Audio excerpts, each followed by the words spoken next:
So, we're back to talk about another movie. This time, we're talking about Deathgasm.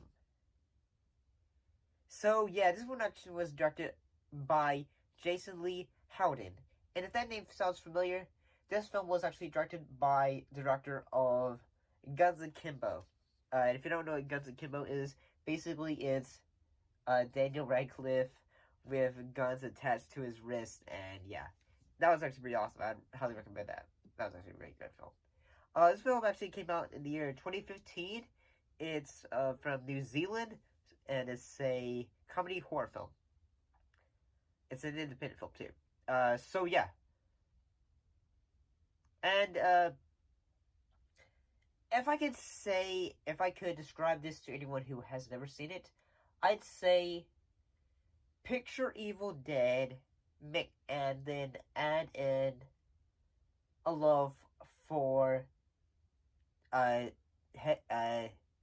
metal music, and then you got yourself a movie.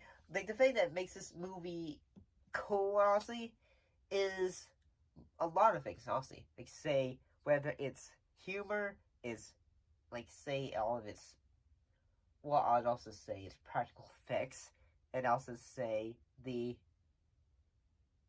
honestly, it's got really, really fun sense of humor. It doesn't take itself super serious, and overall, it's just a fun movie. It was actually in the cast for this film. The cast includes Milo Cawthorn as Brody, James Blake as Zach, Kimberly Crossman as Medina, Sam Berkeley as Leon, and Daniel Crosswell as Giles, and Delane Taborn as Shauna. Owen Stephen Earn as Ricky Dagger. So like I said, Evil Dead meets heavy metal music. But what was the actual idea of it? Well, basically a group of young teenage boys. They end up summoning an ancient evil entity known as the Blind One. By basically, like, one way they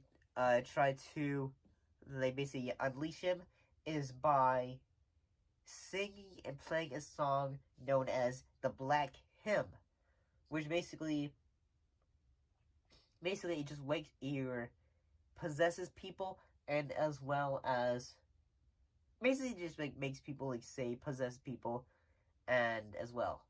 So yeah, like I said, Evil Dead.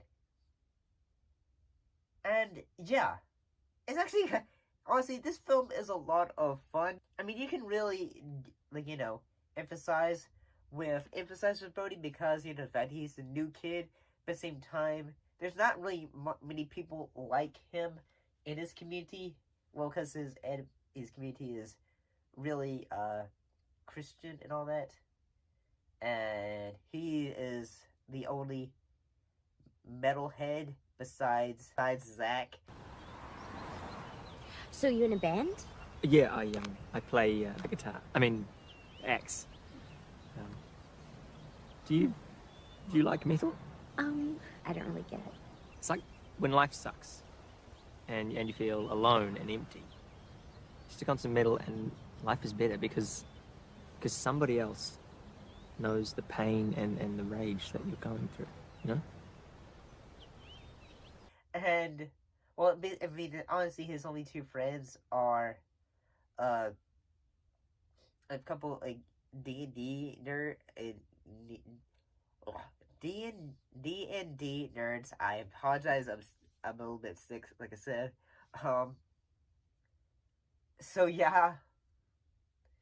And honestly, I kind of think it's kind of, this movie is fun, and that, besides, like, say, it having, like, say, Evil Dead kind of vibes, the one thing I think is kind of fun is, like, say, it's kind of relatable in the fact, like, say, oh, wait, everyone has had the moment of, like, say, your entire community like you, your school not liking you, sometimes your family thinking you're a weirdo or something like that.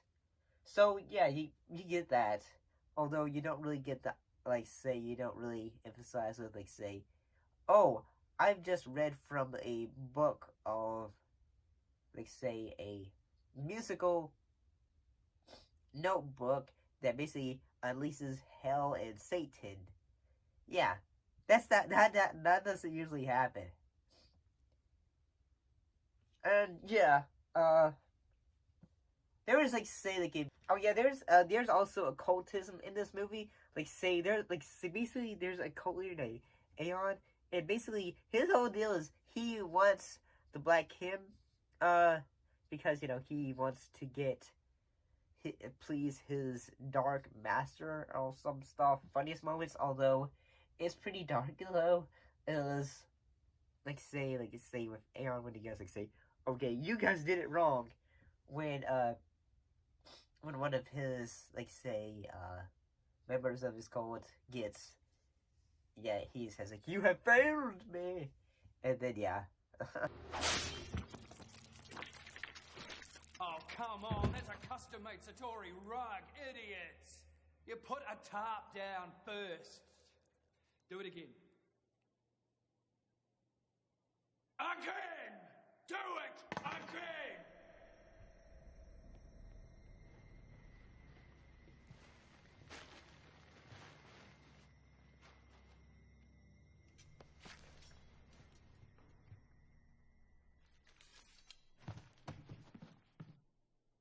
That's good.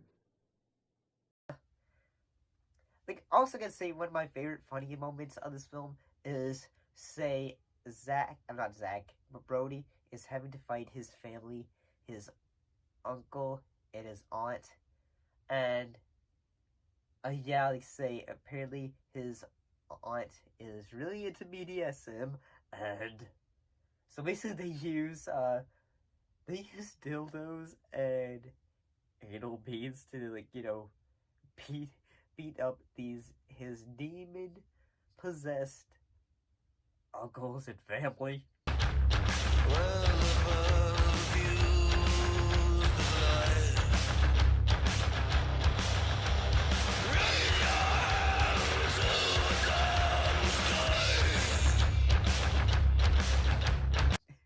It's actually pretty hilarious.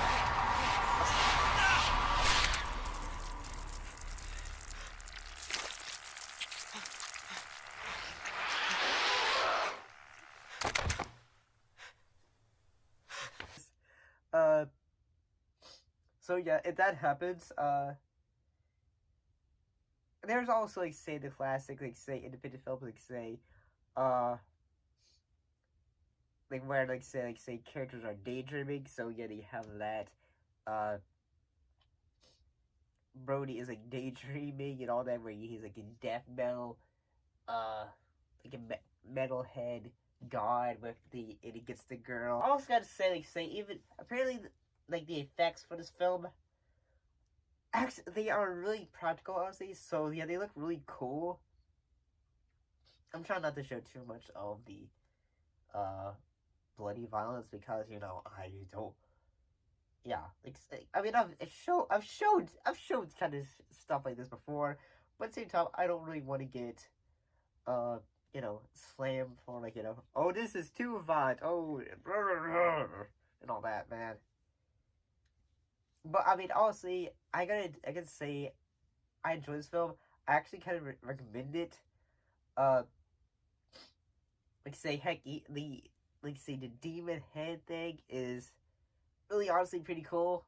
The eventually at the end of the movie, Brody and Amanda, basically they have become a couple, and yeah. During like say the entire movie, she is basically like say the Christian Valley girl, and the fact they say she doesn't really know much about metal, like metal music and all that, but eventually she becomes a metalhead. They become the power couple at the end of the film. So yeah, that's actually kind of cute the way they're actually kind of cute together. Also, the characters are, but honestly. Have you guys seen Deathgasm? I actually kind of recommend it. It's actually a fun little movie. I'm not honest, I don't really want to talk too much about this because it's actually, honestly, you should actually check it out. You can watch it for free on Tubi.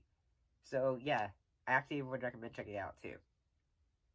But what do you guys think of Deathgasm? Put your thoughts in the comments down below. Let me know. And as always, thanks for watching, and I'll see you next time. See you later.